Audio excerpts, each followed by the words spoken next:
வீடியோல கேட்டிருந்த ஒரு ட்ரிக்னாமெட்ரி கொஸ்டின் தான் நம்ம பார்க்க போறோம். சோ என்ன கொடுத்துருக்காங்கன்னா tan t plus 40 equal to 1 அப்படின்னு சொல்லி கொடுத்துட்டாங்க. சோ நான் tan எப்படி எழுதணும், sin t divided by cos t ன்னு எழுதுவீங்க. அதே மாதிரி cos t divided by sin t ன்னு எழுதலாமா, equals to 1 ன்னு சொல்லலாம்.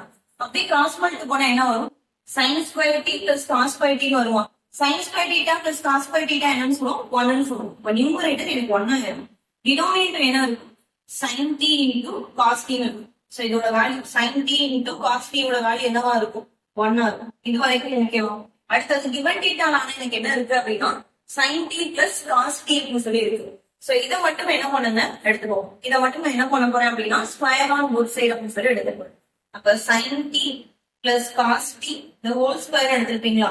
சோ இந்த a plus b the whole square ஃபார்முலால எக்ஸ்பேண்ட் பண்ணணும். எக்ஸ்பேண்ட் பண்றப்போ ஃபர்ஸ்ட் டேர்ம் என்ன வரும், sin square t, second term cos square t வரும். சோ அதோட வேல்யூ 1.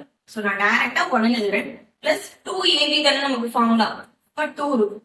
abங்கிறது என்னவா இருக்கும், sin t cos t ன்னு இருக்கும். So sin t cos t ஓட வேல்யூ தான் 1. இப்ப இங்கேயும் 1 ன்னு எடுத்துக்கலாமா. அப்ப 1 plus 2 என்ன இருக்கும், 3 ன்னு இருக்கும்.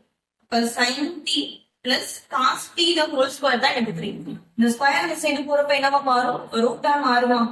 So sin t plus cos t ஓட வேல்யூ 3 ன்னு சொல்லிடுறோம். இது கேட்டிருக்காங்க 1 divided by sin t plus cos t தானே கேட்டிருந்தாங்க. சோ இதோட வேல்யூ என்ன வரும், 1 divided by √3 ஆ இருக்கும்.